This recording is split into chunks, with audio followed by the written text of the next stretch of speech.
So hello everyone, welcome back to the CyberChess podcast, which is an exclusive part of content that we offer to our online viewers so that they can enjoy something while everyone else on site is socializing in place.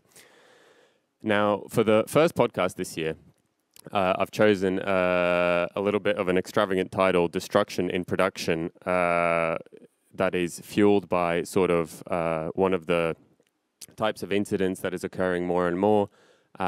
We heard Baiba and Varis talk about it this morning as well, how ransomware cases are becoming more and more apparent, and the impact that they have can be huge, not only financial in terms of potentially paying the ransom, but if it affects production, how the losses can even go to the extreme where people might have to file for bankruptcy. And I've got three experts here today who all have a little bit of experience on the topic and with cybersecurity in general. And maybe I'll just quickly start by asking each one of you to give a quick introduction to yourself and potentially what you will be talking about at CyberChess or what you have talked about at CyberChess already. Just a quick introduction. Feel free. Yeah. Okay. Hi everybody. My name is Pauls Brach. I represent HC Security. And this year we are speaking about a ransomware attack that hit Jelgava Typography, a Latvian company, this summer. And we're going to tell a bit about the challenges and the lessons that we got out of the whole process. Yeah, we are really excited for this talk because Jelgava, I think, is one of the few companies who's willing to talk publicly about these kind of things, and that's really, really important. Absolutely. My name is John Strand. I'm the owner of Black Hills Information Security and Anti-Siphon Security Training. And I'm presenting on cyber deception. Is going to be my topic on how to actually track attackers using traps and lures. My name is Ivan Milenkovic. At present, I work with Qualys, Vice President of Cybersecurity Risk. Nonetheless, until 2 years ago, I was a group CISO of a very large outfit, and I've just delivered a session on one of our biggest incidents. It was the story of weak signals, as I like to call it, but nonetheless, an amazing story about how we managed to figure out what was going on and stop the attack in its tracks before it became rather dangerous for not only our company but our clients as well. Absolutely, and we've mentioned already two incidents here today. Perhaps I'll take a little step back and perhaps either one of you can comment on the sort of initial step before an incident. What can organizations do to protect themselves the most? Varis this morning also mentioned asset management as a very key part of actually knowing your infrastructure, sort of what devices you're using, knowing your inner perimeter, sort of what permissions do what users have to what systems, et cetera, et cetera. And obviously, at least in Europe, definitely compliance is a very big topic right now, having to be compliant with a lot of minimal cybersecurity requirements. How can organizations balance these compliance requirements to their operational and technical needs so that, they're not only on paper de facto cybersecurity compliant, but also in practice? So a couple of quick things. I'll jump in real quick. One, whenever you're looking at compliance, understand it's a roadmap and it's a minimum level framework. It's not an end state of what you should be trying to do. That's the whole nother topic we can get into if you want to a little bit later. But the other thing I would like to say is don't ever trust any of your controls. You should be constantly testing and evaluating that your controls are working effectively and your detective controls are also working. So I'm a huge fan of adversarial simulation. Make sure that you can trigger something with like MITRE Caldera, Atomic Red Team from Canary. Prelude Operator is another tool that you can get for free. You can get a commercial subscription. And you can test your controls to make sure that your alert telemetry is actually working the way it should be working. And then the final thing I'm going to say, there was a great presentation that was just gave by a gentleman from Palo Alto, and he was dumbfounded that attackers are breaking in using like Cisco Smart Install, vulnerabilities that have existed for over 10 years.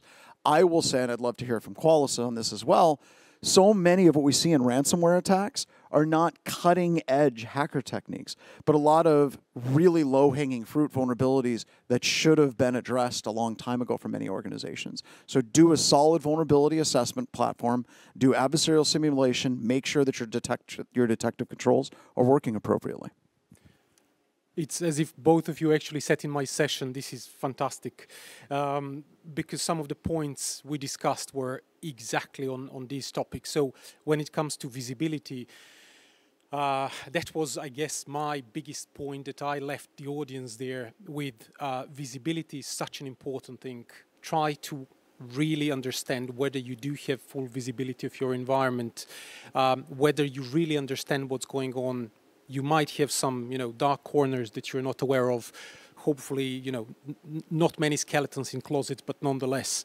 Kind of moving slightly towards compliance, my big mantra is compliance is only good if it's done as a consequence of you doing those things that need to be done and effectively going towards compliance. If you start with compliance, if that's your primary goal, that's a very, very wrong approach.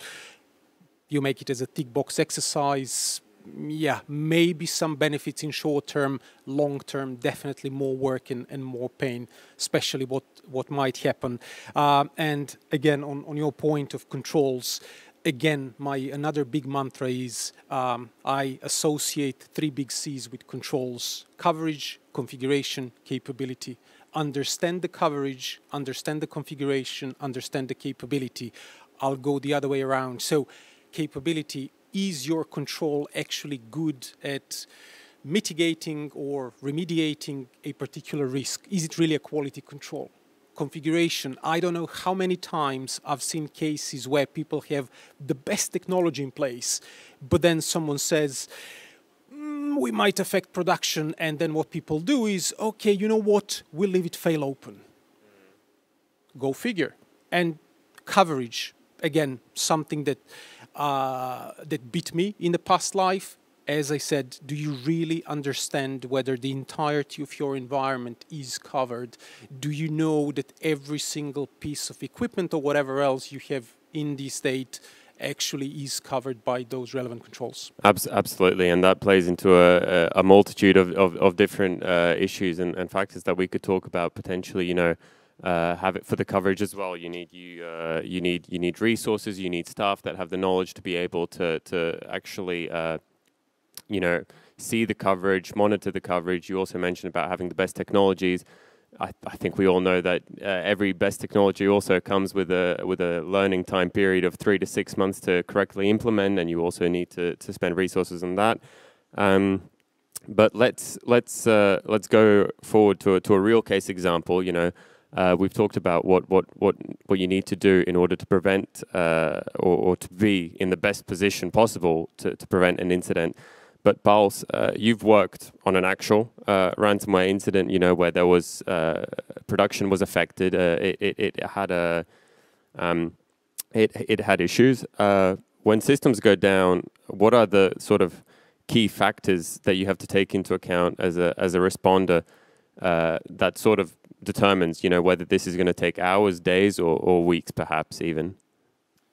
Yeah, well, in our experience, one of the big questions when we get asked to help companies with these kind of issues is how long the attacker has been inside. If it's not a really sophisticated attack, if only some systems are affected, we might be looking at a better chance of recovery in a fast time.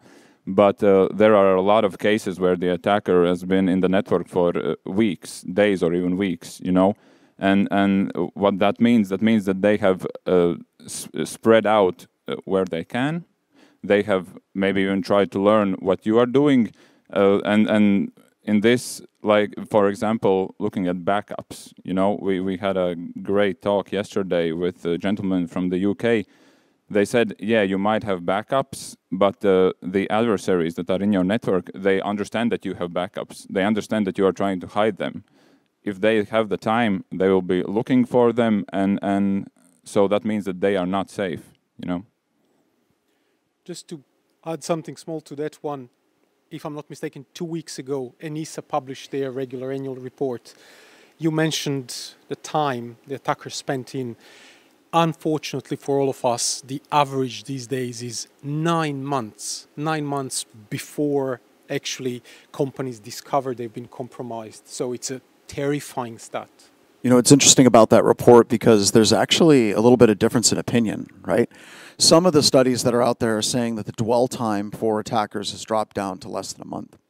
And then that report said 9 months. Now, what's interesting about that one, and the reason why I agree with that one more, is they are taking the concept of ransomware threat actors and then removing it. And what I mean by that is if a ransomware attacker gets access to an environment and within 24 hours takes down that environment, we shouldn't get credit for that. Like, we shouldn't say, hey, we were good, we caught them in a day. No, we didn't catch them. They announced themselves. So, you know, I remember probably the past couple of years, there's been a lot of people in the industry saying, hey, we're finally doing better. They're not dwelling as long. No, the attackers are just announcing faster. And that's not something we should take pride in this industry. So I agree completely with that report and their approach for controlling for that. Yeah. And it's absolutely scary. Just another fact, I don't want to bamboozle people with facts, but again, when we look at what was going on with, you know, exploiting new 0 days and stuff like that, in the past, you had couple of months, whatever, then it was down 2 days. The latest stat that I found amazing is actually -1. So on average, someone is capable of leveraging a 0 day 1 day before it gets announced, which is staggering again. So yes.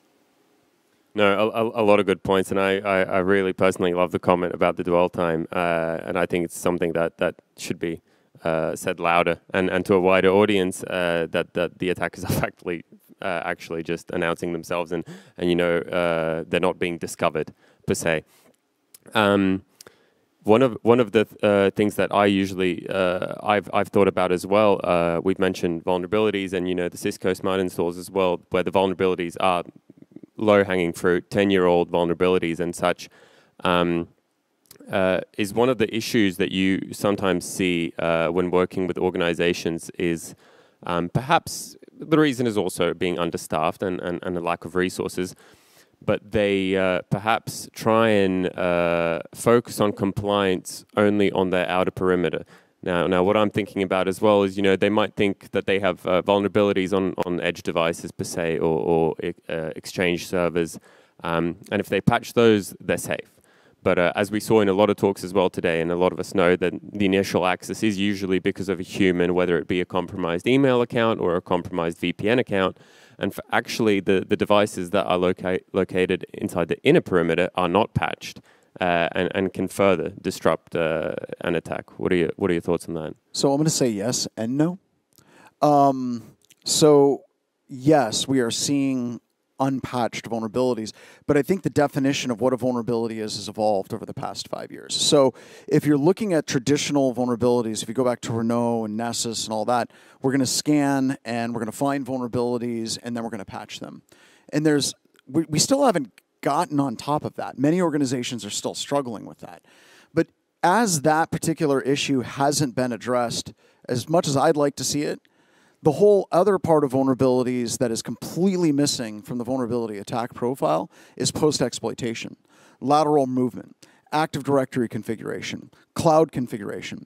These are vulnerabilities that you can't find easily by running a traditional scanner where you're just scanning an IP address looking for vulnerabilities. You need to be looking at the configuration of your Active Directory environment, use something like Pingcastle, or you need to be looking at your cloud environment if you're looking for free tools like Scout, Road Tools, what's the other one? Oh, I completely forgot.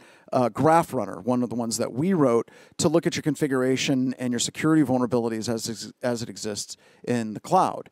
And so many organizations haven't even gotten to step 1, and the attackers are on step 5. So I think it's easy to say, you know, oh, they just aren't patching vulnerabilities, but I think so many organizations haven't realized how the attack surface has expanded dramatically over the past 5 years. Yeah, and I also really liked what you said about the adversary simulation.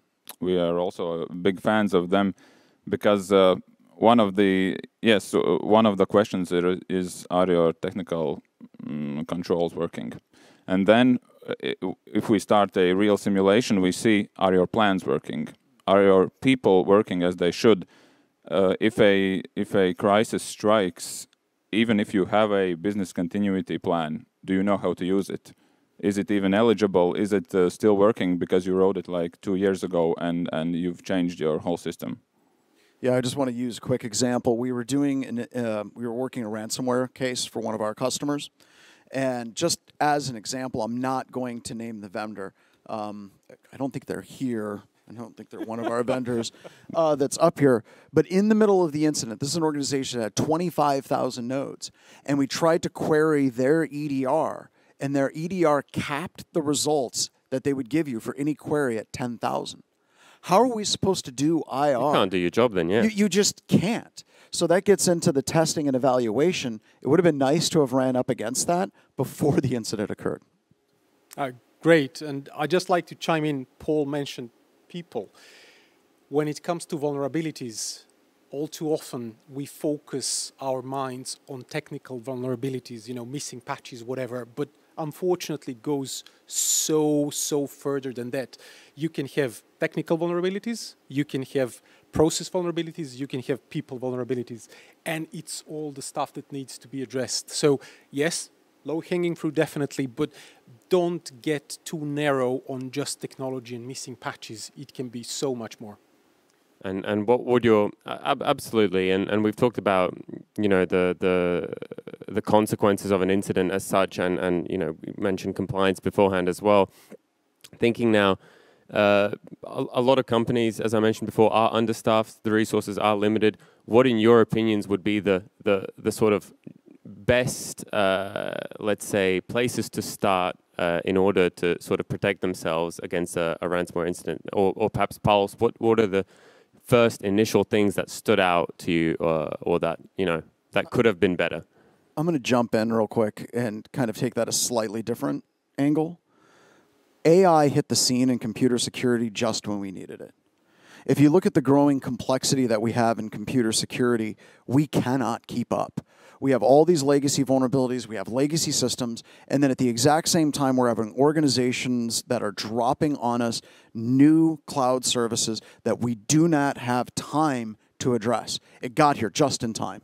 But instead of looking at this technology and saying, this can be an enabling technology to finally help us get legacy technology, get that 80-20 principle, get the easy 80%, get that taken care of, so many organizations looked at it and said, you know what we can do now? We can lay off 40% of our security team. They took the wrong lesson, and literally we just got this amazing tool that can help us, and they cut off the ability to hire junior people. They looked at how they can downsize their staff to try to reduce the cost center of computer security. And for that, that's something that's very, very hard for me that I'm seeing in the industry, because we have, vendors have been working really hard to give us the tools we need, but you need people to drive those tools. And it's not like this is a new problem as well, if you think about it. Cybersecurity and the funding that it has received over the past few years, basically since it became an apparent topic, has always been minimal, has always had very little funding, and there is the analogy of the fighter jet from World War II, that flew back, landed, and had the bullet holes in all the wings, and that was the places where it went to get survivor fixed. bias, yeah. Survivor bias, and yeah, it is a shame essentially that we are getting technologies that can help us and aid us, and as you said, they're just taking the completely wrong angle and getting the wrong thing out of it. I would like to get your take, right? AI would be great at helping detect that type of incident, dealing with the incident that you're talking about. At the end of the day, you had people that had to work that incident, and it's not something that just can be automated completely away. It requires people. Exactly, yeah. AI right now, I think, seems like the golden bullet for some companies. As you said, in Latvia, we have a real shortage, as everywhere, I guess. And there are companies who are asking us, could we just, or for example, we are even seeing, when communicating with the companies, with IT people, we are seeing that their answers are generated. You understand, they are already using the AI, you know, for security questions, and then a ton of questions arise. How do you know that the information given to you is correct? You know, is it correct for your company or just in a whole situation? It's a really tough question, and we are also, as protectors, we also understand that AI could be benefiting us, but we are seeing so many problems with OpenAI and other big solutions where you can simply put in a question and it will always answer you. It will always be supportive, right? But it will maybe not give you the bad news, the challenging facts. I'll be a little bit extreme and say as well that I think OpenAI also fits the description of destruction in production. Sometimes if AI models are implemented to you know, basically take the job of software developers and then potentially cause some issues that have global outages. But yeah. To add a couple of things, as an ex-practitioner, again, you guys raised some fantastic points. Something that you mentioned and I have a personal gripe with is security is still in many places seen as a cost center. I think that's a tragic thing. The only ever way for companies to move forward and to actually do something different is to realize that security is huge part of the trust. So it's not a cost center, it is something that in many cases directly underpins and supports the business and effectively helps businesses build trust with third parties, with their clients and so on. Only then you do have a chance to actually do something slightly differently. And also when it comes to staff shortages, one of the things I always try doing is actually get to change the culture, to influence the culture in a company, because ultimately if the only people that care about security in the company are the people from the security team, again, you're doomed. You must get to the stage where pretty much all staff appreciate certain things and act as part of the ecosystem that is, you know, trying to stay resilient. And do you know what companies I see that security culture in? Companies that have been breached. It's almost like they have to learn that lesson to develop that culture. And even then, that culture is fleeting. It lasts a short period of time, and then it fades away. Yeah, and just to add to that, many times when we are working with manufacturing companies, we see that even the IT people are short-staffed, right? And when working with manufacturing, you see that in some of the companies, the IT is still seen as an add-on to the business, you know, not an integral part. And if the IT is an add-on, then cybersecurity is an add-on to the add-on. Yeah, exactly. And so you cannot ask the business leaders to push money into something that, in their eyes, is not so important. You need JLR. You think JLR in the UK will have the same opinion going forward? I think Jaguar will definitely have a different opinion going forward. But no, absolutely. Are they back yet? Are they still down? I haven't seen in the news. Yeah, I also don't know. Was it billions of dollars lost? Is that last report 1.9 billion? A lot of zeros. I'll have to check that in a minute as well. But yeah, absolutely. You know, cybersecurity is something that you need to have funding and spend on. And yes, it is difficult to see the return on investment if the return on investment is not being breached. It's a sort of philosophical grey area that, you know, business management has to envisage. But John, you mentioned as well, you know, the best learning or the best way to accept that you need cybersecurity in your experience has been to be breached and learn from that experience. But you've taught and engaged with hundreds of organizations. Perhaps you found some sort of argument how you can get to management and upper management and actually influence the culture so that they can accept the information with open hands before being breached? No. I mean, I'm sorry to be blunt.